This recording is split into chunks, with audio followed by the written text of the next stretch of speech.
Hey. What do we have to do there, Josh? Tell me. HDMI, a little loose. The HDMI cord was a little loose, so we didn't get on the air. We were probably on audio, but no video. But this show, let me assure you, is so much better with the video than just the audio.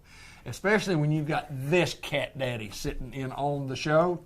Hayden Schultz, the voice of the Cable 15 TV Newport Greyhounds. How's it going, brother? It's going. Is that all you got? That's it. I want you to tell the story. Don't go into full details, but give me a 1-minute synopsis of you getting the tickets to the Redbirds game this week. 1 minute. All right, 1 minute. 1 minute. Go. All right.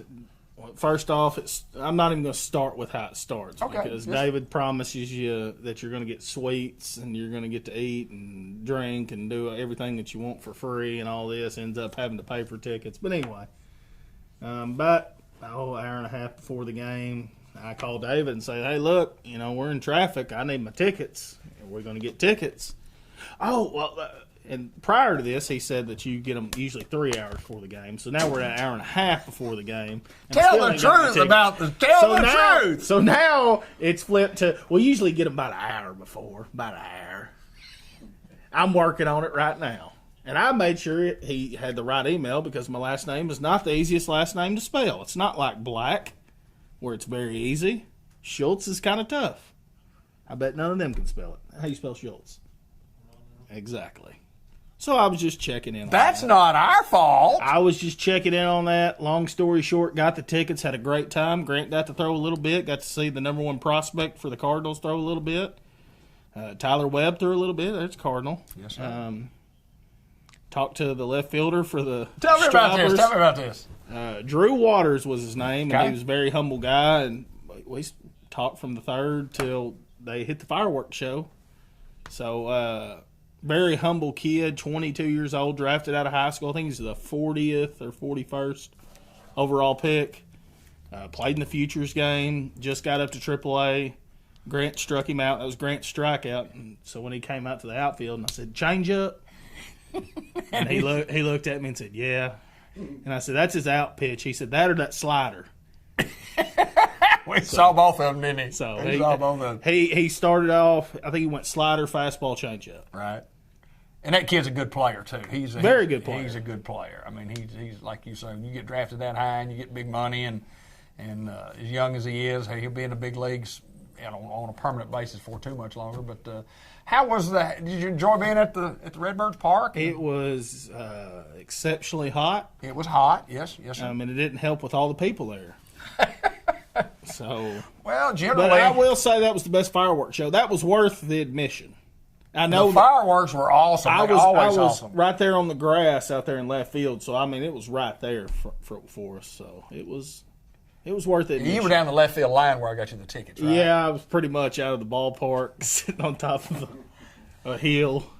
Now, as bad as those tickets were, what did I tell you that you could do that would have improved your place of leisure to set for the rest of the game? What did I offer you? You offered for me to illegally come sit in seats that I did not pay for. Yes. Well, no. I offered you to sit in some seats that were unoccupied, and they were complimentary tickets, and you didn't come down. I did not. Linda Black went, "Where's Hayden?" I thought Hayden was going to bring the whole family down, but did Hayden show up?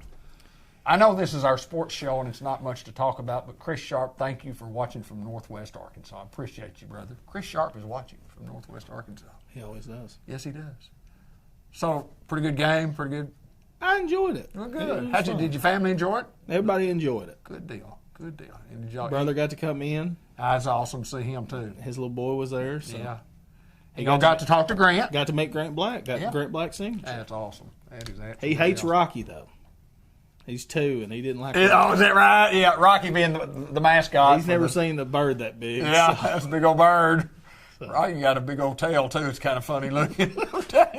Rocky the Rockin' Redbird. He's a little dandy. I don't know. Can you imagine that night being in that suit and knowing how hot it was inside that thing? I would not have done it. Ooh, I don't think I'd have wanted to have done that. But The Olympics are going on. Let's change the subject. We got to get these guys in there. We got greyhounds in the house, and they got places to go, and they've got girlfriends to see, and wives and children to get to, and we got the greyhounds in the house. Watching the Olympics? I think Josh said we've got majority of medals won, but second in gold. Second in gold medals. Good. Behind China. Well, that's okay. I mean, if you're second, you got to be behind somebody. You don't want to be. Well, if you just said Russia, you said, oh, behind Russia, or behind Canada, you said, well, behind Canada, Mexico, behind Mexico. Nobody likes to be in second place. First loser. I think it's awesome for the United States of America to be in second place in the Olympics. How long do the Olympics last? I don't know. I've not watched anything. I'm telling you, I don't know. I don't have a clue. You guys have a clue how long the Olympics last? You watched any Olympics? I'll ask you that on the air in a little bit. And to be thinking about this one too, we try to prep the guys on what we're going to ask. Think about this, because this is going to be the hardest question I ask. At school, do you like wacky cake better or cinnamon rolls? Remember that one. I ask everybody, and you got to have a good answer for that. Tristan, I know you know. Seth, you got thinking? Y'all thinking on that? I think Tristan's mom makes them. You can't say that on air, though. I think she's got the recipe to the wacky cakes and cinnamon rolls, don't she? Really? So we might have to work something out. Have to hook up right there. Hey, we got him on the show. We can get a cinnamon roll or a wacky cake, can't we? That's what I'm thinking. That's exactly what I'm thinking. We'll give you a little time to go home and get them, bring them in. And I just got outvoted last week. Coach Haslin and I said cinnamon rolls all the way and how we eat our cinnamon rolls, and everybody wacky cake. And I love wacky cake. But I just... Sports Unleashed, and we're talking about cinnamon rolls and wacky cake, because that is important. That is important. It's your show. It's about 6:15, and we appreciate Jennifer Key for watching, and all those folks who have taken time to watch this show, and all those sponsors that sponsor this show. And sometimes we wonder why we even have a show. Is this one of those nights? No. Oh, we got. Now I'm talking about the show's coming on. It needs to get there, does it not? I would say so, too. Do you know how to get us to the show? We're ready for the Greyhounds to come in. What do you think? Let's get them on right here, right Let's get them on right here, right now.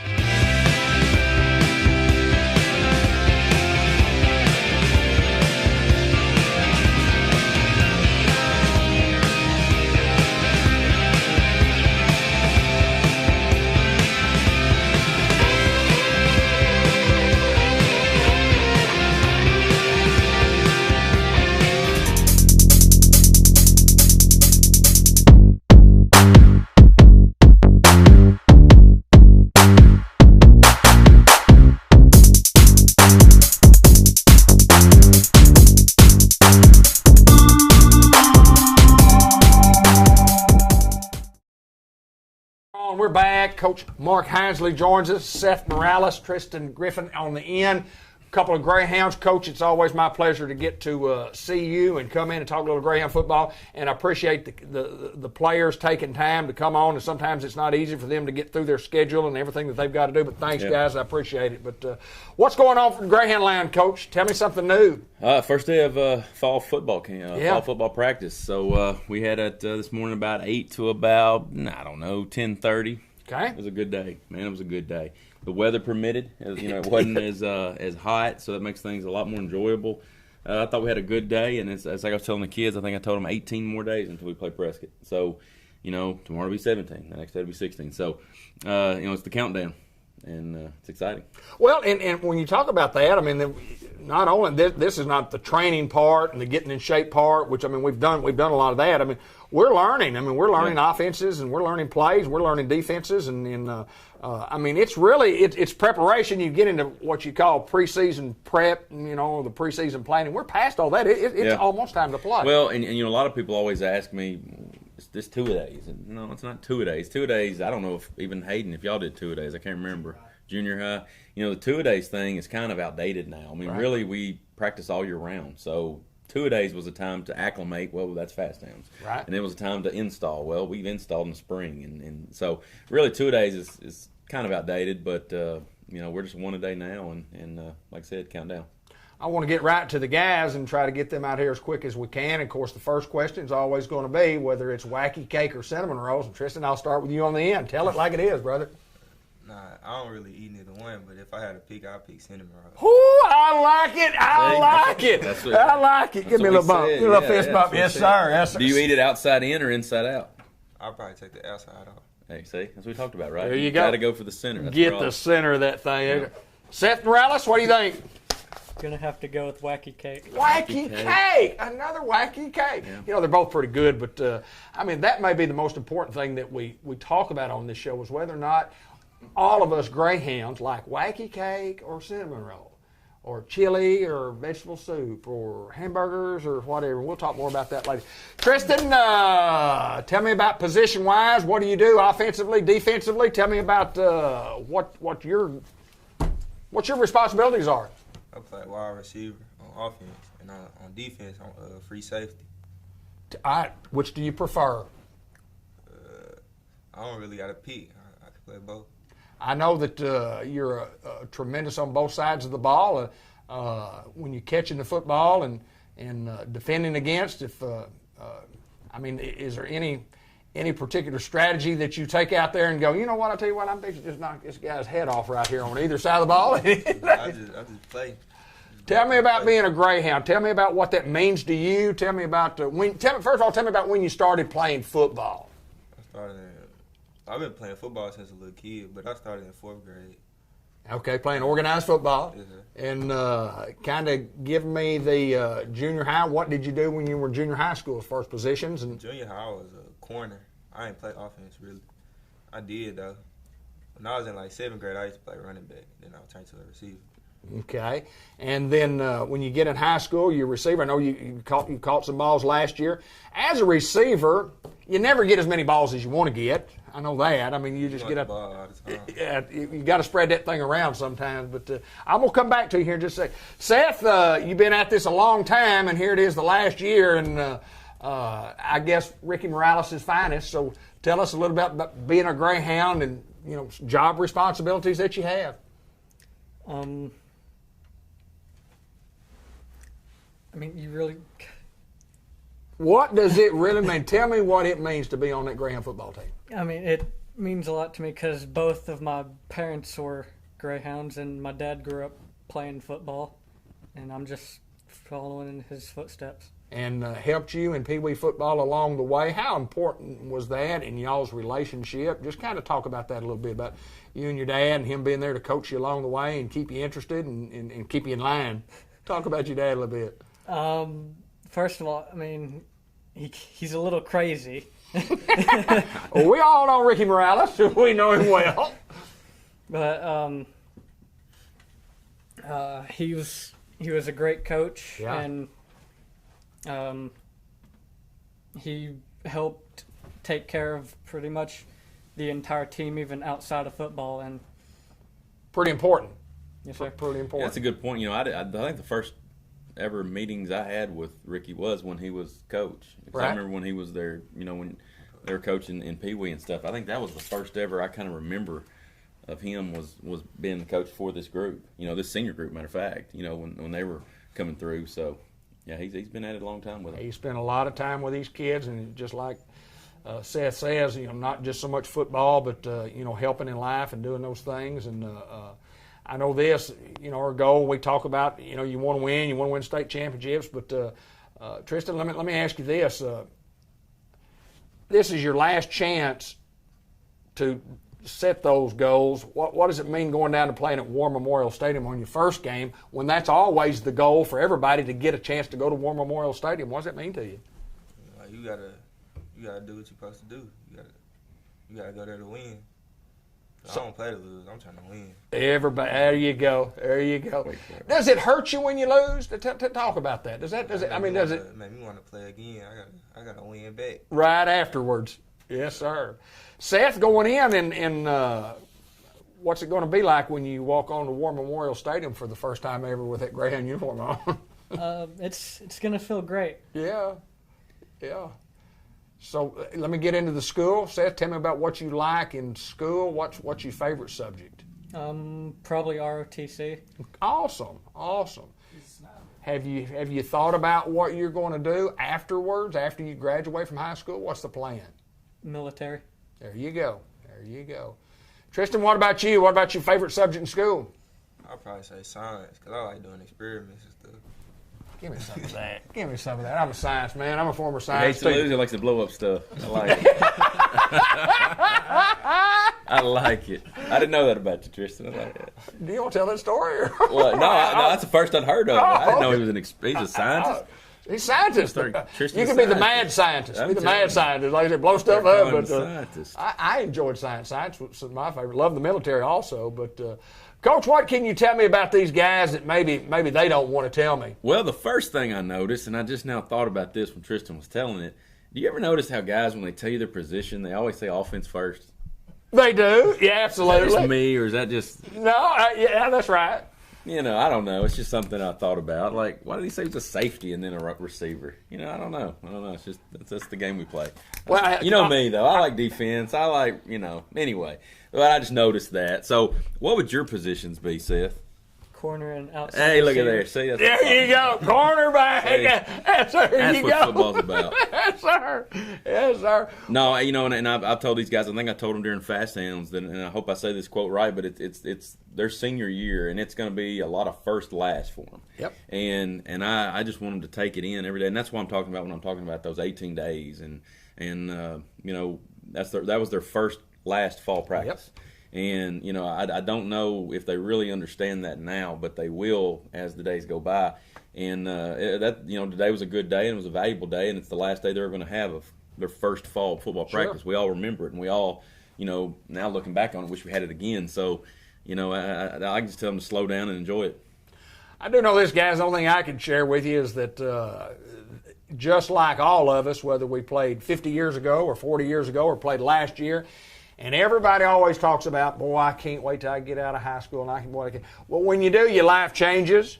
Then you become a real man, and you got to make different decisions, and it's a little bit different. But play every play like it's your last one, because before you know it, this season's going to be over, and you're going to be walking into that dressing room, and you can either be carrying that championship trophy, or you can say, golly gee, we didn't quite get all of our goals, but do all you can to make your goals come true. Hayden's probably the farthest that just removed from it, but the next 18 days or the 18 practices is the slowest the season's going to be. Right. It really is, because when you're working up to that scrimmage game, you feel like this is taking forever. We're practicing forever. Well, then when that scrimmage game hits, it's dominoes. I mean, it's like you can't slow it down enough. So that's what I'm just really trying to get them to hone in on. These next 18 days is very valuable to them. They don't even know it. Valuable in the idea of getting ready for Prescott, and valuable because how important these next 18 really days are. I remember it. I'm sure Hayden Schultz would remember this too, and I know you remember it, Coach. But guys, you'll remember the last time you walk off that field over there at Greyhound Field, and you turn around, and as soon as you walk out the gate and get your last look at it, say, "I'll never play out here again." And for most of us, it's the last football game we ever play in. Period. Most of us are not, get to go to college and play college football somewhere, but. If you have those aspirations, we encourage anybody that has aspirations to play to go try to play if you want to do that. But it's special being a Greyhound when you come into this office, and neither one of you been in here before. I've got Greyhound stuff that it's not actually from 1968, but all this stuff back here is just Greyhounds. I mean, everything's Greyhounds, and football's from 1969, and letters that came on letter jackets, and it's special being a Newport Greyhound. I know you guys know that. Make the most out of what's coming. Will you give me that promise? Will you guys make the most out of these next several months being a Newport Greyhound? Don't have any regrets whatsoever, Coach. That's my only message to them. I like it. The whole time you were talking about cinnamon rolls and wacky cake. Do you remember butter braids? Yes, we sell the butter. You buy the butter braids. Man, yeah. Man, I don't remember how good butter braids were. I started thinking about, we're talking about pastries and all kinds of stuff. I was thinking butter braids. Man, butter braids were good. Next door at the the bridge, they make some of the best treats that a lot of times I come in here, I smell the cinnamon. Oh rolls. yeah. I smell the water. They're awesome. Yeah. They are awesome. That Black River coffee is pretty good too. Pretty solid, isn't it? Yeah. That's pretty solid. Coffee and over at Blue Bridge, but the treats are absolutely awesome. But guys, good luck to y'all. I appreciate y'all taking time to join us, and Coach, again, going down and playing a very, very solid football program, and final thoughts this week for the Prescott Curly Wolves. And that's what I told the guys, is that we're going to start getting ready for Prescott this week. I mean, Right. believe it or not, I mean, we're going to start easing things into. They may not know it's Prescott, but it'll be Prescott that we'll start kind of repping against because it's a valuable game. You know, I don't know. Some people got them 1, some people got them 2. We're somewhere around 5 or 6, and it's going to be a pretty good little showdown for that first game of the year. So, man, and we're the underdog, and that's the way I like it. I mean, I really do, and I think that we're set up to in really good shape with them, and they're loaded. We know that, and but. You know, what do you want to play week 0? Do you want to play somebody you know you're going to smoke, or do you want to play somebody that's going to challenge you, make you learn something? So, I'm glad we got it fixed up, and I'm glad we're going to go play them. I think it's a great opportunity for our guys. Historically, which means nothing about this football team that is coming up, but historically, the Newport Greyhounds, the best of my remembering, and I can usually remember about 2 or 3 days, but we have played in a non-state championship game, the Newport Greyhounds have before, and underdogs, number 1 team in the state of Arkansas in one poll, number 1 team in the state of Arkansas for other poll, Camden Fairview, and it was in the semifinals, and we played at War Memorial Stadium. And the old Hound Dogs were big underdogs because they had Division I recruits everywhere, and the old Hound Dogs just happened to win that football game 17-0. And the Big Stars from Camden Fairview got them about 100 yards that night. So we have played in a non-state championship game, and it is important. It's important for you guys to have a great year, and good luck to y'all, okay? Coach, thank you a lot. Before we go, I got to plug something. Absolutely. Go right ahead, sir. Season tickets. We're going to start selling season tickets Okay, tomorrow. See Miss Lisa Haywood and Miss Joey Hembry in the high school office, and they'll kind of hook those season tickets up. We are going forward with that. Also, the Prescott tickets are on sale now in the administration building. You need to go see, I guess, that front office to get your Prescott tickets. Now, you can get Prescott tickets at the gate. Right. You can show up to War Memorial the day of the game, pay a parking pass, and pay a $5 ticket price to get in. But if you want the reserved seats that we have to pre-sale. You need to go buy those at the administration building. And we need to sell those tickets. We do. We need to sell those tickets. We had some suites available, and we have the air-conditioned actual seats, and then we got the benches outside. So most people will come and probably sit in the benches, but we really are trying to push those air-conditioned seats in that August 27th heat. So that's kind of what we're pushing, and that's where you can buy those at. Tristan Griffin and Seth Morales, Newport Greyhound players, and the head Greyhound is Mark Hinsley. He's the head coach and the athletic director, and we appreciate you guys taking time to join us right here. We're going to end with the Bank of England and a kind of a little real quick 1-minute post-game report.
And we're back, and Coach Hinsley is going to join us for just a little while longer. We're going to talk about a series of things, and just Hayden, a couple of good kids there that, they're going to be good football players for us.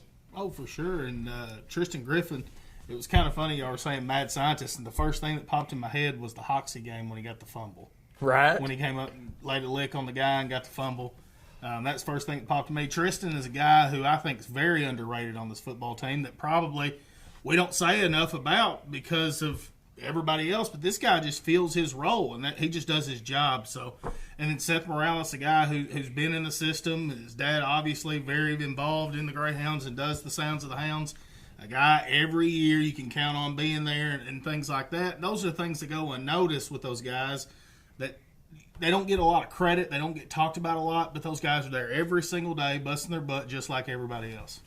Coach, we've hired some new coaches. Of course, I've got interviews tonight with Coach Thomas and Caleb Spears. But I mean, we've had a change, and we've got a lot of new guys, new folks in that are going to be big pluses for our overall athletic program. They are. You know, we brought in Coach Thomas. I think he was that first hire, if I'm not mistaken. And what he's done with those girls over this summer, you know, we went to a couple team camps that me and my family went to, and those girls are they're gritty. Right. I mean, they're this year they've really shown how gritty they can actually be.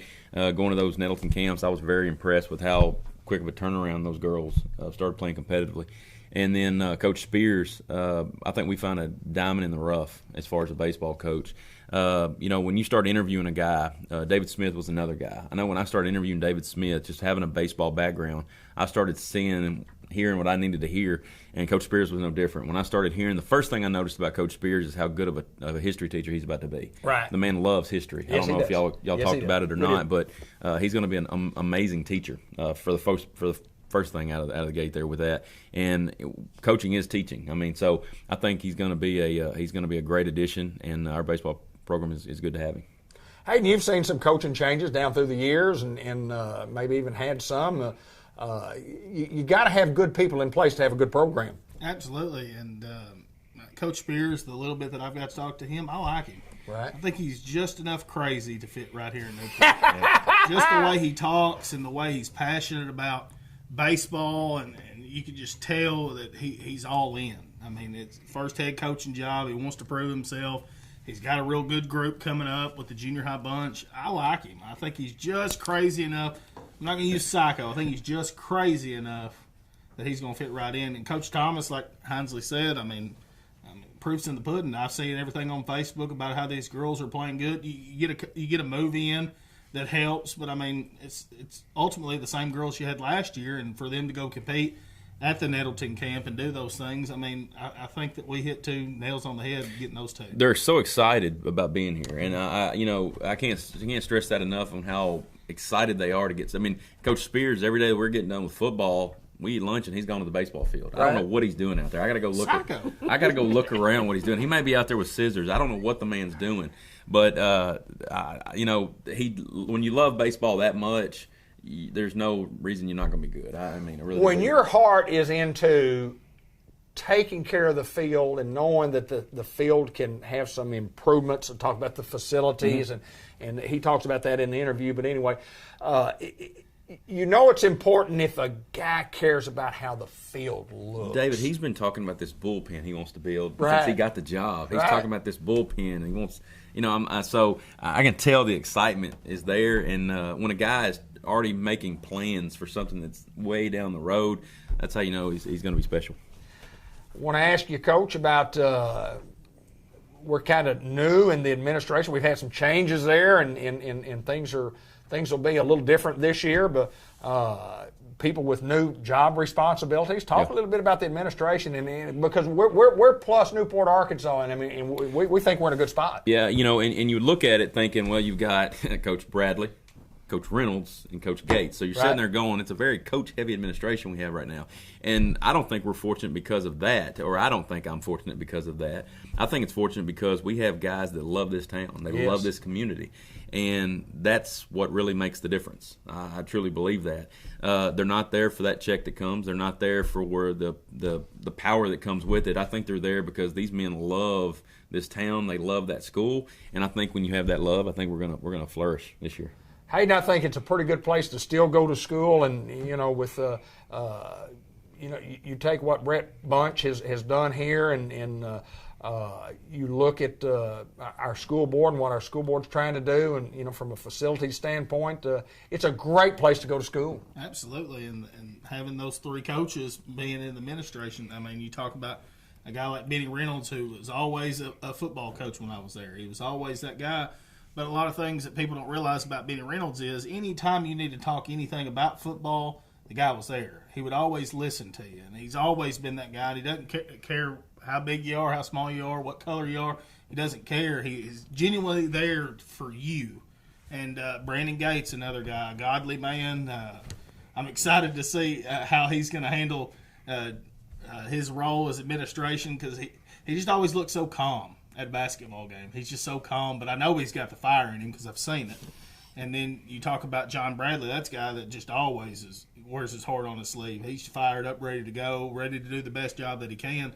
I mean, that's 3 pretty good ones, and I'm excited in the way it's going. My last principal was Kenny Black, and it was his last year. Is that right? Well, it's Coach Black. Right. So, I mean, Absolutely. coach's administration's not a bad thing. Well, we want to wish Coach Black the very best. He's been fighting some health issues and back in the hospital again, but our thoughts and prayers are with him and Cindy and the boys and the grandkids, and wish him well. He's just had a tough old struggle here the last several weeks, but maybe they'll get him all mended up and get him back to where he can go to a few baseball games with us and maybe attend some Newport football games this coming up. He's a good one. And there's a guy right there talking about loving the Newport Greyhounds. He's one of them. Well, I had a visit from him and Coach Mathis right at the end of school. Right. They come up to the school and they walked around the weight room and just kind of walked around campus, and I kind of gave them a little half tour, and we just kind of talked, and I don't even know how long they stayed, but we had a good little visit, and it just takes me back to, I just like when I talk to them, because what they remember and what we still do and what we still look like, and that weight room up there. I mean, we stayed up there for 30 minutes just talking about different things. So, man, I love when those guys get to come to town. And you and your staff, and I can remember this, and I'll brag a little bit, when we did the 1968 50-year anniversary of Newport Greyhounds, we're over there in the gymnasium in the newly renovated front lobby, and I mean, we're playing football on Friday night, and we're getting prepared to play, and I mean, we're an hour before game time, and the Newport High School Greyhound football coaches come meet some of these old Greyhounds, and I think it really, really made an impression on a lot of those guys that were there from the class of 1969. And we didn't even see it that way. I saw it as an opportunity to go meet some of the names that I've heard you say, and then I've heard all these people that I've always heard their names and never saw their face, and to be able to and go and see some of those names and see those faces, it really that brought it to me, because I've been here for so long. I feel like I know some of those guys, or I feel like that I know their history. So that was just a good opportunity for us just to kind of see what we've always heard. Hayden Schultz, we talked about the Olympics there a little bit, and we talked about some of our coaches. We got a George Kell show coming right up. The Greyhounds are coming for sure. We're coming to War Memorial Stadium, and it's kind of a little offshoot of a George Kell Motor Company deal here, because we're going to visit with Jason Thomas, who really doesn't have anything to do with whether the Greyhounds are coming. It's what we named the program. But anyway, let's roll that interview and let's meet Coach Jason Thomas.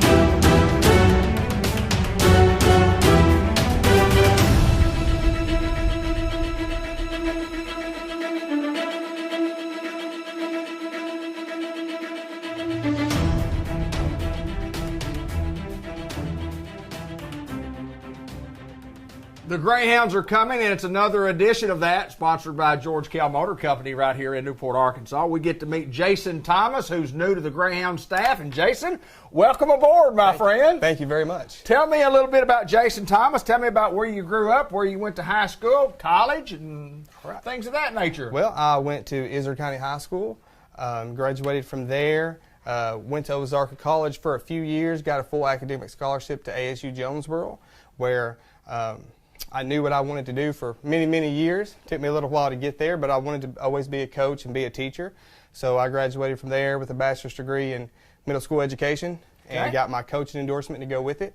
And here we are, several years later, but here we are. All right, tell me about experience-wise, jobs before this, any? Yes, I started off in Jonesboro with West Swift with senior high boys basketball over there. Moved to Buffalo Island Central, worked with some good guys there. Stan Fowler was there at that time. Then went to Hot Springs, worked under Coach Josh Smith while I was there as well. Also another really successful coach and really good with players. And then Stan Fowler called me again, coming back to Batesville. And I went to Batesville for the last 3 years, and we had a lot of success there, a lot of good kids, and just have picked the brains of so many good coaches over the last 10 years. I feel like they're a big part of who I am and where I'm at right now. Tremendous learning experience if you can get with guys who have been there, have won at a high level, have been successful at a high level, not only on the athletic fields or the court, but also in the classroom, and just good solid people. And you've been around a lot of those guys. I have been. I've been very blessed. Everywhere I've been, I've had a row where I was able to be an educator and a coach at the same time, and I wouldn't have it any other way. I think the kids need to see that you can be successful in multiple aspects of your life. It's not just one thing that you can be successful at, and so I enjoy getting to do both. Well, you mentioned you knew at an early age. I mean, how did you know? How did that come about? Want to be a coach? I always wanted to be a coach and a teacher too. PE class. Yeah. PE class, my 10th grade year, and we're playing kickball outside. And just coaches. His name was Vern Garner. He's no longer with us now, and he let me be a team captain, and I picked a team. But when everybody was kicking, I'm at third base, and I'm yelling when to run, and I'm doing this, and he pulled me to the side, and he said, "You got a lot of leadership. You need to be thinking about doing something like this for a living." And I was like, "Shit, man, I can't do anything like that." But as the years went on, and I played basketball and baseball there, I caught myself, always wanting to teach, the underclassmen, always wanting to be, teach them, "Oh, you're doing this wrong. You need to do this," and it just felt right. And so that was a big part of how I got there. So. Well, tell me about job responsibilities now, classroom and out of the classroom, and what all you're coaching. I'm going to be the senior high head girls basketball coach as well as junior high and 7th grade. And then I'm going to be doing junior high track in the spring, teaching PE and health, 6th grade, 7th grade, and 8th grade. So. You mentioned Coach Fowler and Brittany, who happens to be a very, very close friend of our daughter-in-law, and so we know Brittany Fowler very well. But it sounds to me like, and I know everybody has a story. It's a great story for you to get here. And what's the expectations? You say you've been practicing several days a week, and the girls are getting after it and working hard. And what's the expectation there? The expectation, a lot of people want to put a number on their expectation, like we want to get 20 wins. My expectation is just to get the best out of each athlete, and them expect the best out of themselves. And we go to work. We work 4 days a week. We go hard. We do fast hounds, and then have a 2-hour practice afterwards. We've tried to work our entire bodies. We've worked on the mental aspect of the game and the mental aspect of the kids. And I've been very blessed because I figured there would be hurdles. You're coming into a program that hasn't won very many games, in the last several years, and you wonder if kids will buy in, or do the kids want it? And people are telling you, "Hey, you win 3 games, they're going to build a statue of you," or something like that. And I was like, as a coach, at first you go, "Oh my gosh, is it that bad?" And the numbers say that it is, but the kids that we have say that that's not the case. Right. I've walked in and they want it. They want the structure. They want to push themselves. They want to be successful. And I just have been so impressed with the work ethic and what they really can do here. I don't know how it got to the point it got to, and I don't even want to talk about that, but I can see it being very exciting right off the bat this year. And when the kids want to be a part of something special and create something special, I don't think anybody can stop them. Well, there's no doubt that kids want the structure. Their parents or whomever think that they might not want the structure, but kids want the structure. They like the structure. They like to be coached. They like to be disciplined. They like to have a direction. There's no doubt you're going to do great things right here at Newport, Arkansas. Coach, appreciate you coming in, my friend. Tell me now, you bought a house here. Tell me about your family real quick before we get out of here. I have a wife, and her name is Stephanie, and she's going to be a teacher as well, teach 8th grade English. And then I have 5 kids. Wow. And one of them's grown, and he's moving out today, and we're kind of sad about that. He's going to Fayetteville to finish school, and he's great. But I have 4 daughters other than that. So you're going to see us around, and when you see us, you can't miss us. We look like a mom and daddy duck with a bunch of babies walking around us. That's what we look like, and we're just super excited. The kids are excited. A lot of times that doesn't happen. Kids don't want to move. Our kids were excited. They can't wait to get to Newport. So we're just ready. We're going to move this week and get settled, and school's right around the corner. Congratulations to you, my friend. This is Jason Thomas. He's one of the new guys on the block, and we thank him for taking the time to join us here on our program. And good luck to you, Coach, this year and for many years to come. And as always, go Hounds. And Coach Thomas, Coach, is just, I mean, he's a joy to be around, and tell me about it, guy's work ethic. You know, that, and we were talking about that just a while ago, and it's unbelievable. You know, when a guy, I can't think of what the board meeting I went when he got hired, and as soon as we broke the board meeting, he was automatically started asking questions. He was ready to go. When can I come? I mean, I think we scheduled him to come meet all the girls in the whole school. We set him down in the auditorium. He started quizzing them, you know, and then I think he started practicing the next week. I mean, he had days he could take off from Batesville. He was over here with us. So, you're talking about just a guy that's able to do that is so valuable. And then Summer, I don't know how many days dead period. I think it's the only time he took off. So right. He's got those girls believing in what he's doing and what he's saying, and that work ethic is going to show. I think I mentioned this with him on the interview there about knowing Brittany Fowler, and I met Brittany Fowler's sister, and that's Coach Fowler at Batesville's daughters. And but anyway, I got to meet the sister this weekend. She was at the baseball game in Memphis, but they both were BIC graduates, right? And that's where Coach Fowler was, and then at Batesville, and then of course, I mean, they've obviously followed their dad, but Brittany was the conference player of the year when she played over at Arkansas State, and then but anyway, he's got good training for sure. Yeah, and he does. He's got good training. He's going to do great. Well, and everything I heard about him, he's lived up to it. You bet. Really have. You bet. All right, let's go do this. We're going to do a look back. It's the same little program. I had several people this week say I caught part of this, and I'd like to see all of it. It's an interview with the Bauxite Miners, some of the fans that I picked out of the stands back last year, and it's customized vision care, and a look back coming right up.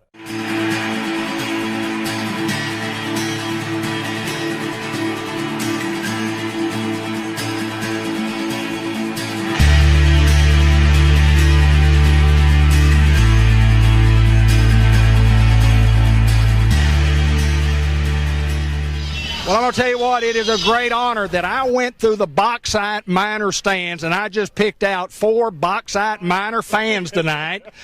And I come up with Phil Stacy, I come up with John Hobbs, I come up with Matt Stacy, and I come up with Billy Warren. And let me tell you what, I'm honored beyond measure to be down here on the field, on Greyhound Field, with these 4 Newport Greyhounds. I know you pulling for Bauxite, but I know your heart's always, listen, I know your heart's always on this field. Matt, thanks for setting this up. Hey, it's an honor, David, just to be mentioned with a lot of these guys that we see on your show is just a complete honor. We all bleed orange and black. We might be cheering for a different version of black this week, but we bleed orange and black, and we're right here. John Hobbs, 12, tell me about it. What was it feel to be out here on this field again? I know it's a little different than what it was when all of us played on, but what does it feel to be out here? It's still hot, and I'm still sweating, so put me in, Coach. Put me in. Put us in, Coach.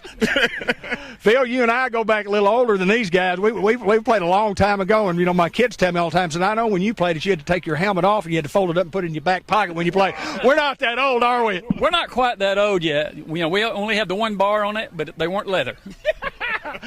All right, I want to talk to Billy Warren for just a second. In our Sports Unleashed program, we named the 100 greatest players in Greyhound football history, and our guys wanted to name 11. And I said, guys, you can't name 11. I mean, you can't. I said, you might get 30, 40. So I just started naming players. I've been doing this for 39 years, been a broadcaster for 39 years. I started naming players, and I just kept naming players. And I said, guys, we can name 250. We can name 250. But I will say this. Great player. Phil, me and you we're Greyhounds at heart. Yep. But what has been considered the greatest football player of all time to ever play on this field right here, Billy Warren. Welcome back, sir. Thank you. Glad to be here. Tell me about what's going on in Billy Warren's life. Tell us a little bit about you. What's going on? Where are you, and what are you doing? Actually, I'm in Atlanta, Georgia. I'm with the City of Morrow, the Public Works Director. My beautiful wife, Linda, is here with me tonight, and we're just living the dream. When's the last time you've been to this field to watch a football game? This is the first since I've left high school. Yeah. So Matt called me and said, hey, look, we're getting together. I said, where's the band going to be? And we drove in late this afternoon, and just glad to be here. Well, I do want to mention this, and then we talked with Billy, and you played with Drew Stacy. You played with Drew Stacy.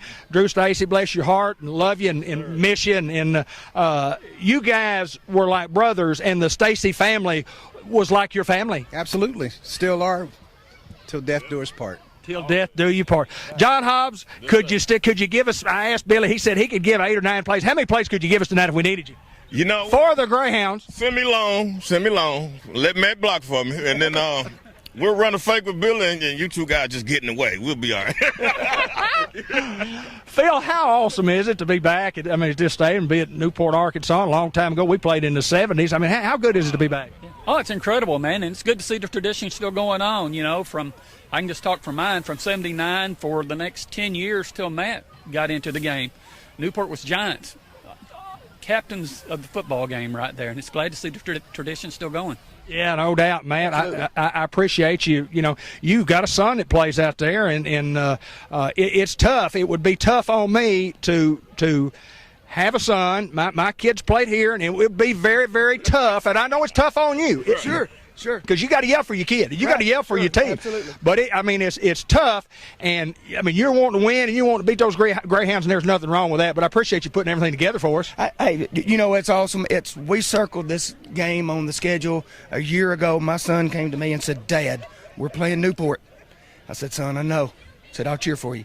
So it's great. It's awesome. It's great to be back here, to see the field, to see the fans, to see everybody still rabid about football here at Newport. And we're always Greyhounds. Always Greyhounds. Well, I tell you what, you're going to make me cry, I'm telling you. An awesome, awesome night to have you 4 guys come down here. And John, I didn't know you were going to be here. But I know you watch our show some, and we get watch our show some, and we appreciate that. And you guys, whether you're on Facebook or not, get on Facebook sometime and watch on Monday nights at 6 o'clock, because we talk about the Newport Greyhounds, and I'll promise you we'll talk about the Bauxite Miners too this coming week. I am honored that you guys could spend a few minutes with me personally.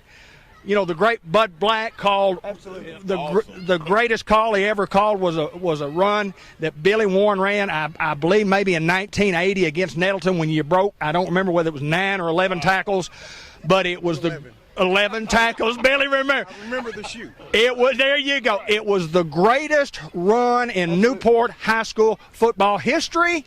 And this happened in 1980. Never had a better run since then. The greatest run ever, and the greatest Greyhounds. And let me tell you what, I'll put me in this bunch with 4 other pretty good ones right here, too. So thanks, Phil. David, thank you, sir. Billy Warren, thank you, my friend. My pleasure. Matt, I appreciate you. Thanks, brother, man. We really appreciate what you do for Newport. Yes. John Hobbs. Appreciate you, sir. Appreciate you. Everything you do. Love you guys. And let me tell you what, you don't have to say go Hounds. We're going to end it right here. And Alton Walker, a good buddy, getting a couple of shots. But again, I'm honored and blessed that I've lived long enough to see the Stacys, the next generation playing, that I could see a John Hobbs again, that I could see a Billy Warren again in Newport, Arkansas. The good Lord has blessed me. He has blessed me immensely. And I appreciate you guys from the bottom of my heart. Go Hounds for my part. And we'll see you the next time. Thanks, guys. Back upstairs.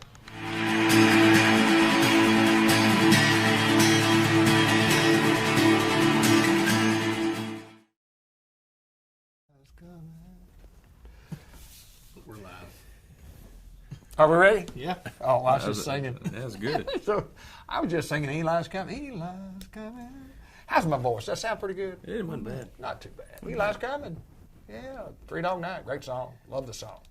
Like a Play 70s. that right when he decided to come back and play last year. Yeah, that's exactly here right. last week, too. You could have pulled that out. That's what he sent us in a group message at like Oh, really? 9 o'clock in the morning I did. on Friday. Sports On Friday. Friday. Yeah. Eli's coming. He's back this week. Everybody went, no, he's not. He's out for the year. No, he's coming. Eli's coming. Dave loves to get the scoop before anybody else. That's okay. He loves That's scoop. You're a scoop guy. You like. And I are. call you frequently to get the scoop. I don't go looking for the scoop. No, the It scoop. just comes to me. Well, I'm like that too. It's not that. I call you and ask you for the scoop, so maybe I do go looking for the scoop. You go looking. I know you know the scoop. Typically, yes. Inside track man. What do you think, Coach? Inside track man? Is he Why would people bring you the scoop? They just know I'm that guy. You can trust me with Your anything. trust? Yeah, okay. I always like. But if you tell the scoop, then why would people keep telling? I you only the scoop? tell a couple people the scoop. I feel like David's they were one telling you of the them that I scoop, tell so the you'll scoop. spread the scoop. Possibly. Maybe they know that I can spread the scoop good. Here's the one thing you say. Listen, I promise. I swore I wouldn't tell anybody, but let me tell you. Yeah. So why are you telling me Yeah. if you swore you weren't going to tell anybody? Why would you tell me? Yeah. Yeah, that's. Well, you got to swear to me you'll never tell anybody. They told me not to tell. They told me not to tell, but I'm going to tell. Don't. You just.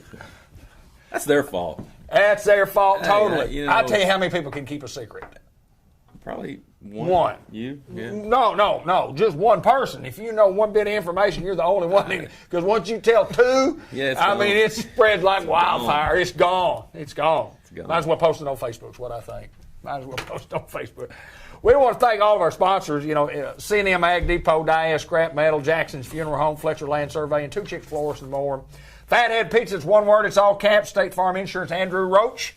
White River Health System, Farmers Tire Mart, Ben Black's Lawn Care and Sprinkler System, El Puente, Mexican Restaurant, the Bank of England Mortgage Company, Unity Health, right here in Newport, Delta Manufacturing Company, and we want to wish Mary Eves a quick, speedy recovery. Temp Pro, Customized Vision Care, and the Blue Bridge Brews and Bakery next door. Thank everybody, all of our great sponsors. We still got more show to go. We were talking about how to spell Schultz. Tell us the story. There's no T in Schultz.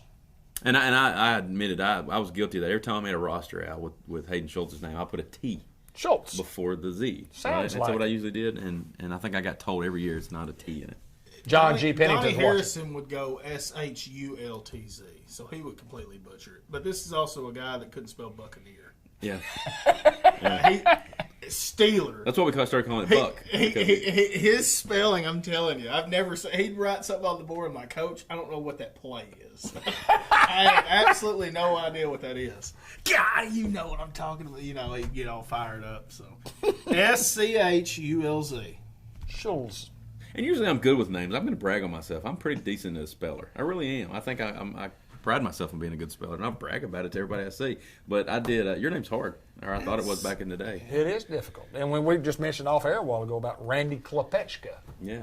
I mean, you look at He's it. just Randy C in my phone. Randy C. Yeah. Me too. Yeah. I can say it. I just can't. I can't know, spell it. no, I I can didn't say even try. It's Randy C. Klepechka. Randy Klepechka. Longtime broadcast partner. My tag team partner, correct, Hayden? Your tag team. My tag team partner, Randy Klepechka, for a lot of years. But lots Get of folks. down, Cormaine. Get down. Go down, Cormaine. Go down. that's Go down, Cormaine. Go down. Boy, 2007. Every time Randy C sees a football player, he remembers you by the. He'll come up to me, Hayden Schultz, number 55. He remembers the number? He does it to you. Everybody he Is sees. that right? Everybody he sees, and I'm talking. You could have played 91, and he'll come up and say, It's kind of. And then I he'll say use numbers a lot, and going back to the '68, I got a point over here because there's a T-shirt on the wall, but the '68 reunion. Where a lot of and John Pennington 64, and I call John 64 a lot. But a lot of that group refer to each other by number, by their high school football number, 64 and 12. 52? 51. 51? 50, is there not? You look like a 90. I was a 99. Yeah. 99. 99. That means you the biggest, baddest, I guess. meanest. I guess. 99. Was anybody else in the 90s? No, I was the only jersey, 99. Did you have to request that? Tell me the truth. I don't remember. Do you remember a football player named Mark Gastineau? Absolutely. Wasn't he 99? Absolutely. And I think there was something about that. Yeah. What was his position? Was it end? Defensive end. See, and I think that was the association there because I was a defensive end. Sure. Mark Gastineau, Mark Heinze, 99. Maybe You weren't a tight end and a defensive end? I played a little bit of tight end. I was a power eye. We were power eye formation, so I was the power eye back. That's what I did. You was blocking back. Yeah. Did you ever get to run the ball? I tell the kids all the time that I had 2 carries my whole career. In the first carry, I think I got maybe a yard, and the second carry I got minus yard. So I'm a neutral running back. I'm even. Tried my best. I was a blocking back. That's what I was. Yeah. That's what Everybody's got to be something. You know what I mean? I was a defensive end, and I did a little bit of offense. Yeah, there you go. Start with the defense first. That's right. What position did you play? I was a defensive end. That's it. And I was a blocking back. That's right. That's a defensive-minded Did you ever guy. get to carry the rock? Any? Never, no. That's a great question. Oh, I did. In ninth grade, I started fullback first 3 games. Oh, let me tell you this. Never did. Batesville's got us down the first game of the year. When I was in the 8th grade, we were 1-5. We ended up 0-6 when I was in the 9th grade. We weren't real good, but the teams came together as a junior, senior. When I was a junior, we were 11-2. But anyway, we won the first football game we ever played against Batesville 12-6, and then I lost 11 in a row in junior high. Never won another game. But we were playing Batesville my 9th grade year, and I was the fullback. And Batesville had us down 30-0 starting the second half. I hadn't carried the ball the whole game. We had the ball about our own inside 30-yard line. Batesville played the first football game at the new field up there, junior high football game. They called, the play was, I don't remember the formation, but the play was 30. Fullback carried the ball on all 30 series. It's 30, 31, or 32, 33, 30, 37, 38, blah, blah, blah. 30. Little trap play. I got the ball on one. It just opens right up, clear sailing up at Batesville. And I'm talking about I'm coming to the Batesville sideline, and I'm coming, I'm running. I mean, it's touchdown all the way, and I keep thinking, boy, they're going to put my name in the paper. They're going to put my name in the paper.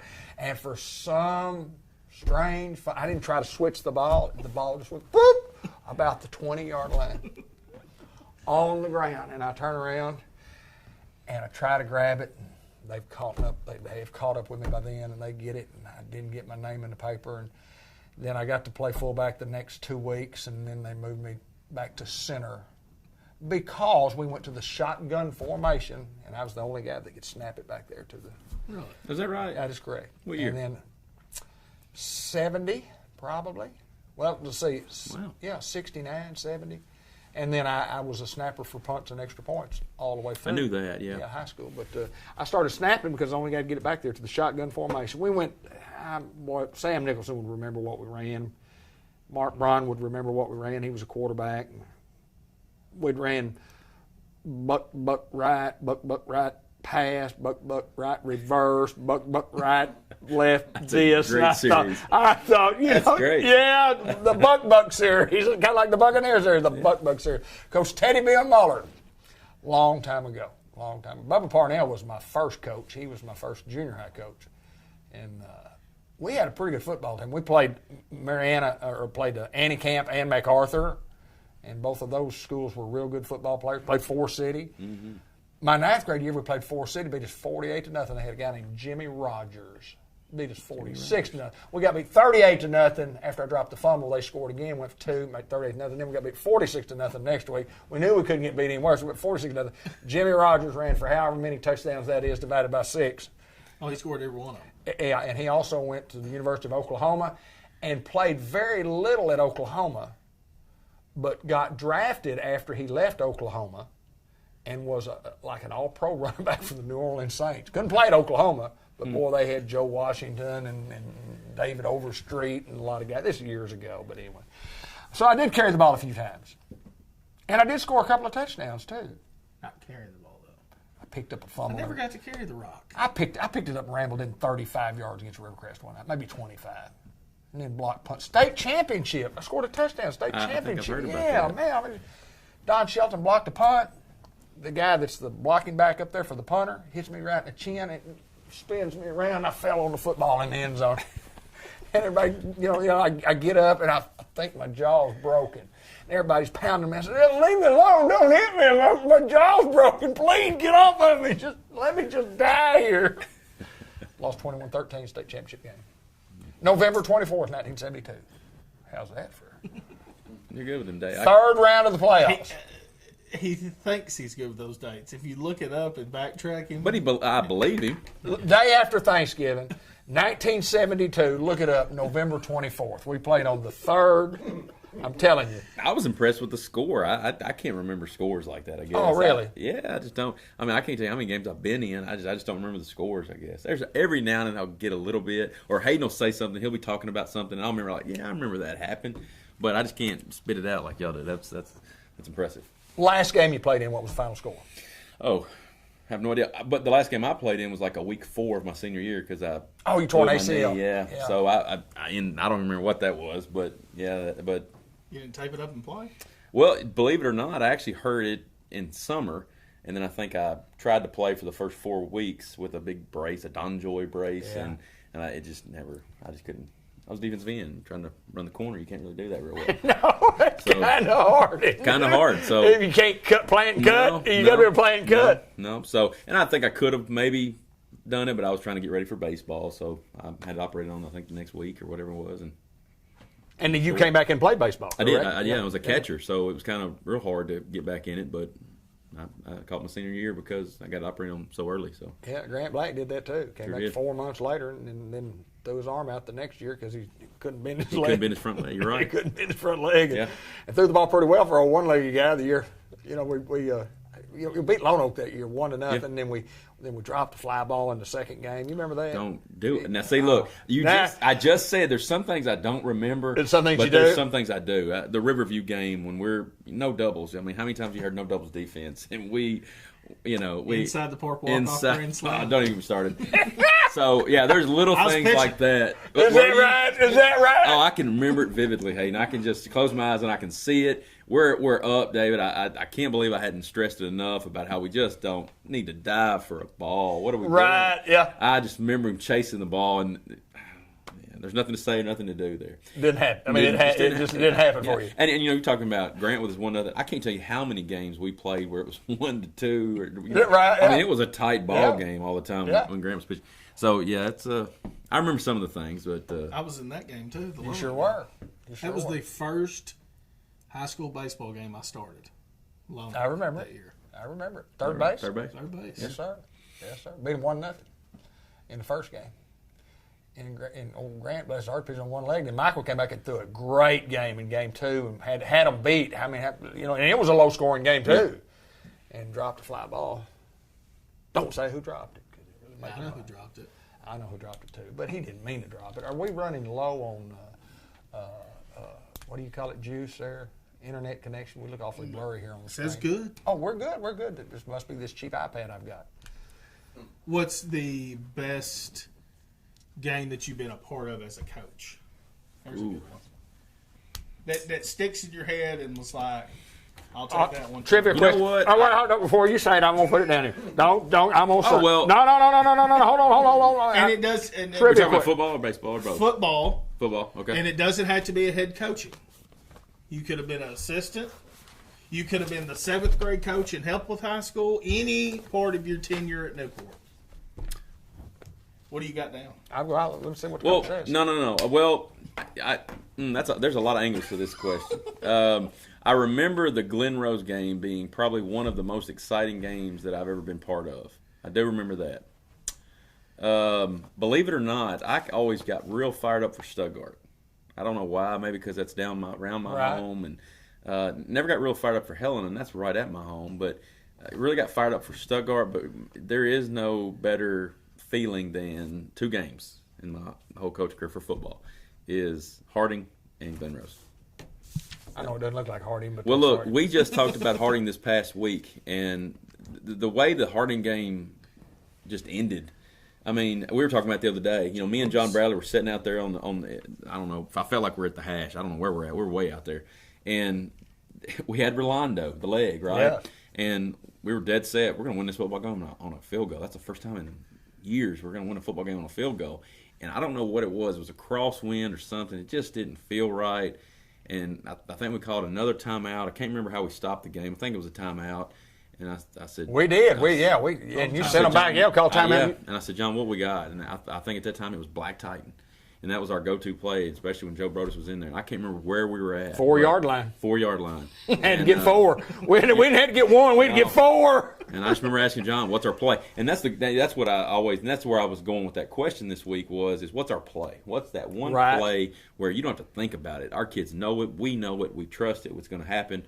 And I think when you played it was probably Steeler, right? We always ran Steeler quite a bit. Run quite a bit. And that year and that time it was Titan with Joe Brodus, and man, that was exciting. Yeah, that was exciting. And I remember coming up to the press box and doing the interview after. Oh yeah, the excitement. Y'all were still up there slapping the walls and stuff when I got up there. So yeah, that was exciting. That was an exciting time. That game was cold. I was sideline reporter. Right. Yeah.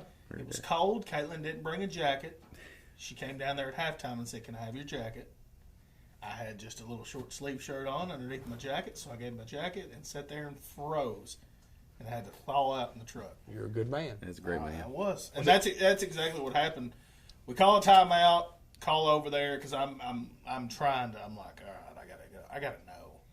And they're like, all right, Rolando. And then, timeout. They get the timeout called, and then Bradley says, we're going to run this, and this is the play. And they sitting out there, and Joe Brodus, that was when Joe Brodus was born. That was his breakout? 10th grader. Yeah. Yeah. He'd been a backup, maybe even fourth string. Yeah. Because you had Cripe that year.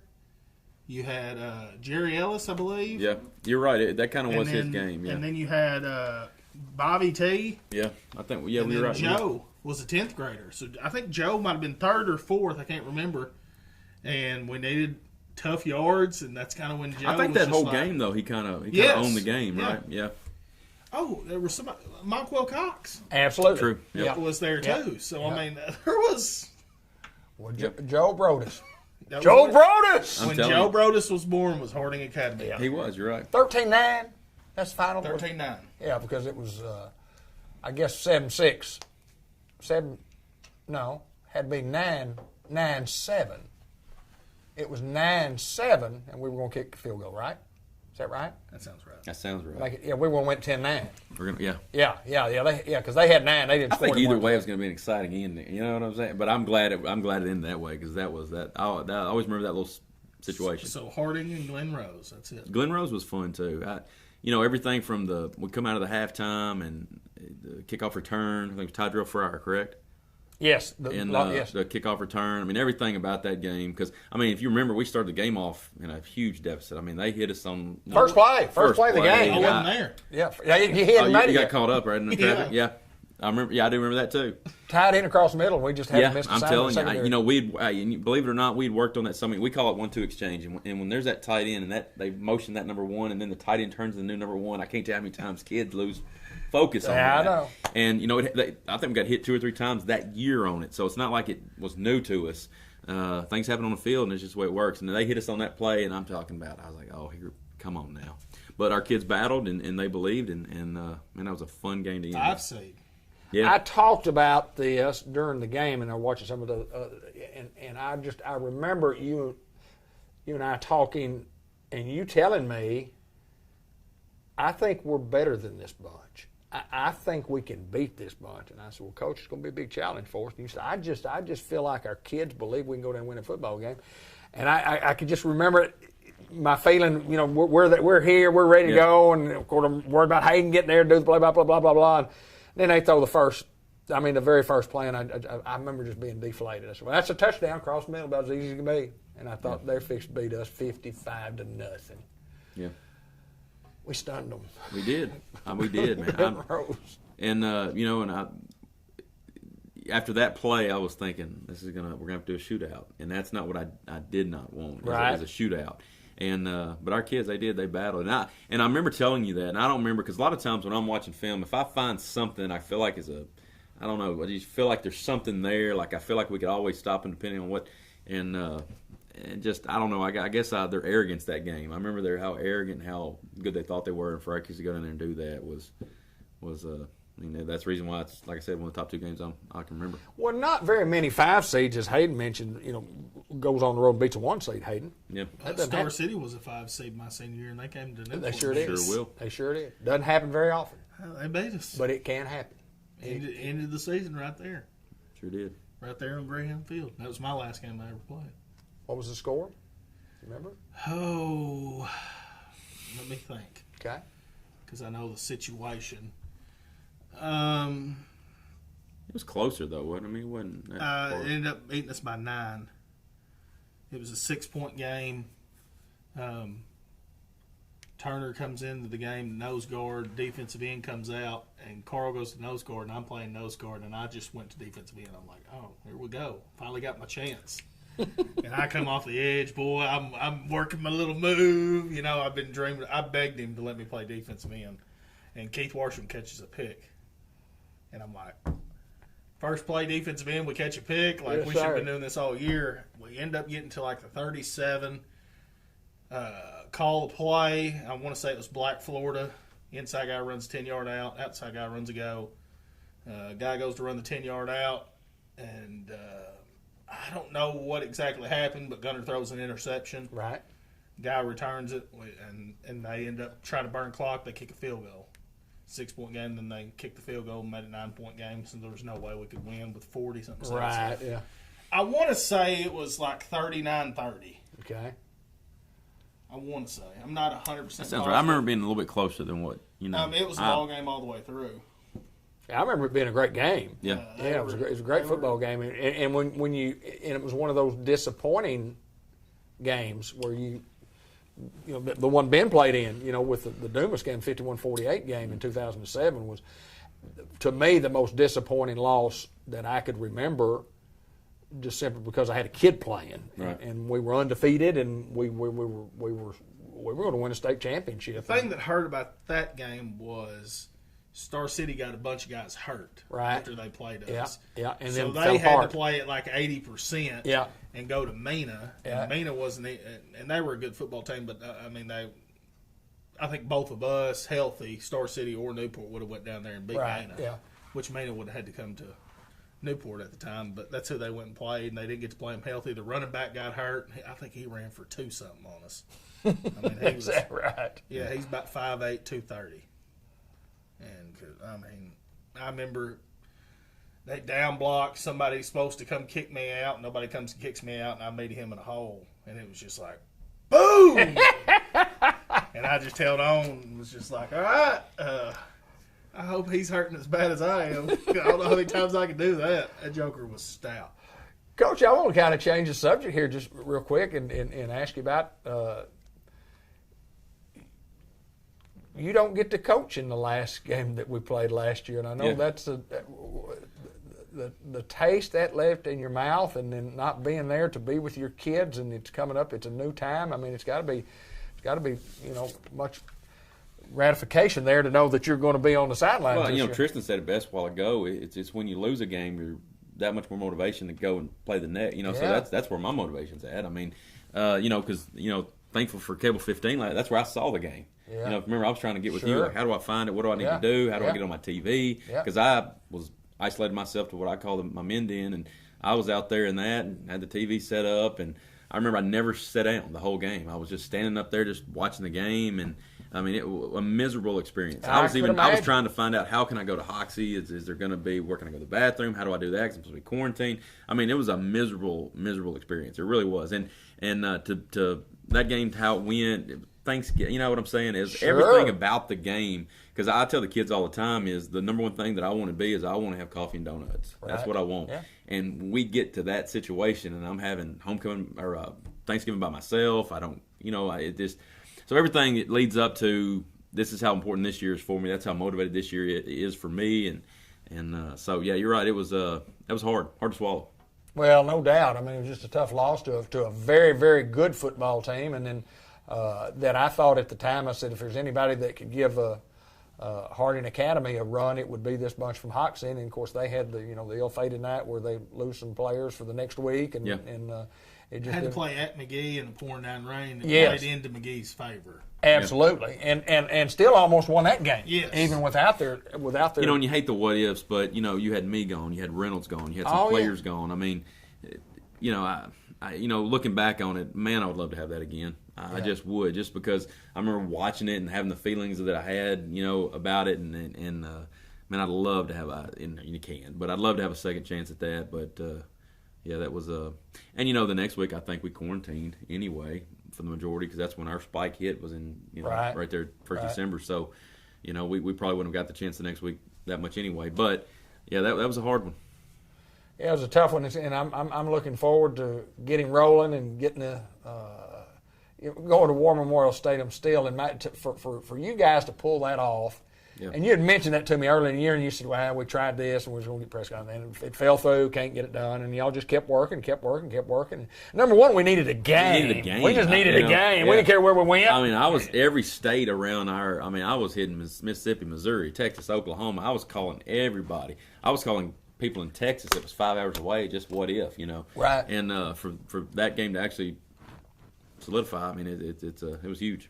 Absolutely. Hayden Schultz, what do you think about the Hounds coming up this year? I mean, I think it's the year. You talk about Memorial playing Prescott and getting another shot. Harding still in your conference. Sure. I mean, Ric Flair said it best: to be the man, you got to beat the man. And what better test right there at week 1? I mean, you go West Helena and it's a scrimmage game. We talked about this last week. That ain't no scrimmage game. Right.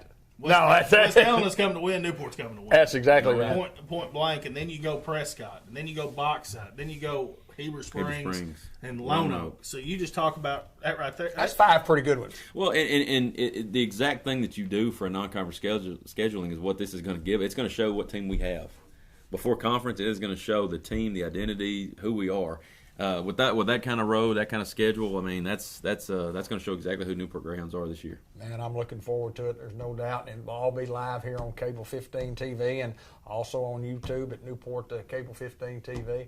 We're going to get out of here, and Hayden, we've got a couple of deals. We've got the birthday report, 2 Chicks birthday report, and then the Unity Health report with Caleb Spears, the new high school baseball coach who we talked about earlier. Coach, we'll play those back to back. And then final thoughts on the night, Hayden. Go Hounds. Coach Hansley? Go Hounds. Go Hounds. And as always, go Hounds.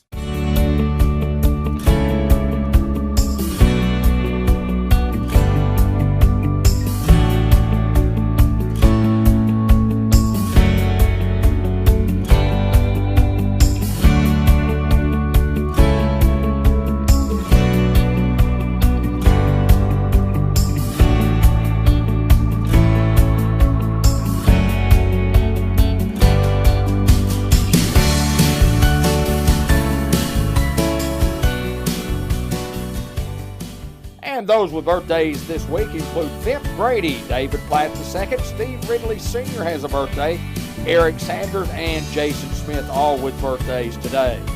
Birthdays tomorrow include Robin Calhoun, Jacob Kersey has a birthday, Marty Toddy with a birthday, Charles Headley has a birthday tomorrow, Megan Holyfield also on the 3rd, Adrian Taylor with a birthday, and Miss Dorothy Burgess, happy birthday to you. Rhonda Gons with a birthday. And then later on in the week on Wednesday, Carol Brand, Theron Davis, both with birthdays. Karen Heatherly Dildine has a birthday, as does Jordan Doyle on Wednesday. Melanie Hutchison has a birthday. Hannah Hare White, a birthday on Wednesday. Courtney Andrews also. Mary Elizabeth Miller. Ashley Morales has a birthday on Thursday. Jamie Chapman on Thursday. Dana Bradford Davis also on Thursday. Robin Ray has his birthday on Thursday. Sam Ponder with a birthday on Thursday. Zach Llewellyn, Rick Mears, and also Lauren McDonald has a birthday this coming Friday. Terry Ann Turner has a birthday Friday. Gary Bettner, Coach Gary Bettner with a birthday on Friday. Melanie Hutchison Johnson has a birthday on Friday, as does Quavion Harris. Holly Magnus with a birthday. Wade Hargrave with a birthday on Friday. Garrett Spears also with a birthday this coming Friday. Gary Redmond with a birthday Friday also. And then Brian Smith on Saturday. And also Dale Shoemate, Katrina Lawman. Alan Ball has a birthday on Saturday. Happy birthday to you. Mayshawn Clark. Keith Bowers with a birthday. Kelsey Caraway with a birthday. Terry White on Saturday. Dave Wright, Luke Faulkner, Stacy Headley on this coming Sunday, along with LaRon Gillespie. So a very special happy birthday to all of you and anyone else who has a birthday that you're celebrating today or this week, later on this week. And it's all brought to you by 2 Chicks Florists and More, locally owned and operated in Newport, Arkansas.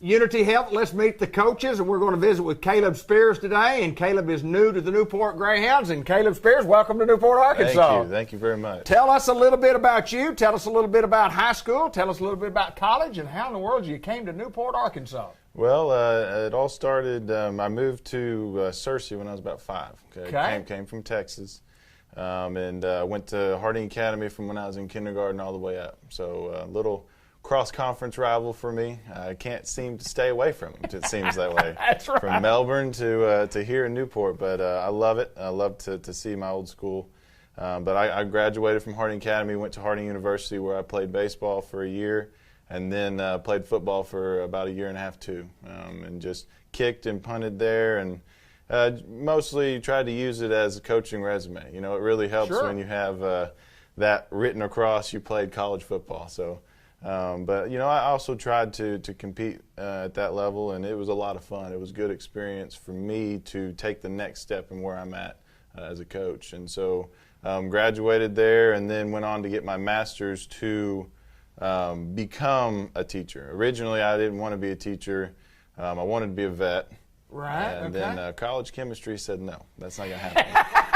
It does that to a lot of us, I guarantee you. So I didn't really know the plan I wanted, and then, you know, I kind of sat down with my dad, and, you know, he talked about it, and he's like, man, you know, you love to be around sports. You know, why don't you try the coaching? I was like, you know, I really enjoyed sports, and I love being around the game, and especially baseball. You know, football, too, you can't miss Friday nights. But I just really thought about it and prayed about it, and in the end, it was like, you know, I want to do this. I want to be a teacher and a coach, and so I started helping out with the local high schools, doing some volunteer assistant work, and then eventually my master's program led me to be a temporary license where I was hired on in 2018 with Melbourne, and that's where I resided until last year. Go from Melbourne, which is, I mean, obviously a conference opponent also for Newport and Harding, and a great program. Talk about the experience, and first of all, talk about your job responsibility. What are you doing for Newport High School as far as the classroom goes and as far as the athletic coaching part goes? So classroom, I'll be teaching American history all the way throughout. So I guess I'll be the American history teacher. That's something I've loved. And, you know, a lot of people are like, oh, you know, you're a coach, oh, history teacher, blah, blah. No, that's something I love. You know, I've fallen in love with history. You know, what's really helped me there in that program, my parents taught abroad. You know, being part of the Harding University system, so I got to go be abroad and live the kind of that world history and I just fell in love with it. And so, you know, I've loved to teach history, so I'm really excited about that. And then the coaching roles, I'm helping out with football. I call myself a roamer. Okay, I'll be in junior high helping there. I'll be in senior high helping there. Wherever he needs me, mostly special teams and wide receivers and DBs. And helping Coach Neal there as well. But the main job is I'm the new head baseball coach for Newport High School. So our baseball team, and we'll talk a little bit about this, and we've struggled a little, but you've got to get people to buy into that program. We have a great facility, and I know you're a baseball guy at heart, and when you got to talking to some folks from Newport, Arkansas, and when you were at Melbourne and playing this year, and you know it just kind of got together. Was it kind of meshed where we could get you here? Absolutely. And talk about the plan. Where are you in the plan? I know baseball season seems to be a long time away, but we got to have a plan. What's our plan? Absolutely. Well, you know, the plan is to build confidence back in the program. Something that I've noticed coming in, and like it's unbelievable. Like I can't explain to you the doors that have opened for this town that wants success. You know. I immediately come in and they put me in charge of the baseball field. You know, Mr. Johnny Long out there. Yeah. He's the city park manager, and you know he's taking care of that field. Well, taking care of 8 other fields, in order to have a beautiful ballpark, you gotta spend every waking hour taking care of it. And so, you know, he handed over the keys there to me, and it's been a 2-month process, and it actually is starting to look really good. We got a lot of work still to go and a lot of dreaming. With locker room building out there, with trying to get some of the scoreboard update, just a lot of dreaming. You know, right now the prices aren't great, so we're going to wait for the economy to help. But there's a lot of dreaming there, and you know, my thing there is to build something with the kids. When we hit season, every kid will have a job. Whether that's to brush the dirt off the grass, or to drag the field, or to do something. It is to allow them to have pride in something. And that's something that I want, to take pride back in the program. You know, when I came and I saw, you know, we played junior high against them in baseball, you know, and I picked Mr. Billy Keaty's brain while he was coaching them. And, you know, what I saw there was a lot of talent. You know, we've got a lot of young talent with 9th grade, with the 8th grade, even in the 6th grade coming up. There's a lot of talent, as well as there's still talent in the high school. It's just I've got to build confidence back in those upperclassmen, and it's been unbelievable. We've had 9 practices this summer. I've been trying to practice them once a week just to get baseball in their mind, just to get them to feel me out and to understand my expectations. Because that's one thing that I talked to them about. I said, you can only go as far as you want to go. I said, absolutely. There is a different level. One, they haven't seen that level. Some of those high school kids. At junior high, they've seen some of that level, but I want to push that level with that junior high coming up, as well as push it into the senior high. When you go that next level, because I come from that next level, I see what it takes to win state championships at Harding Academy. I know what the coaches did to push. And I'm not going to sit here and preach and say I know everything. Right. But I know what it takes to get there, and I know these kids have it. You know, for instance, we had non-mandatory practices all summer long. 17 kids came out. Wow. 17 kids. You know what that tells me? They want it. Just, you know, earlier as we were talking to the basketball coach with those girls, that they want it. Okay? These boys, they want it.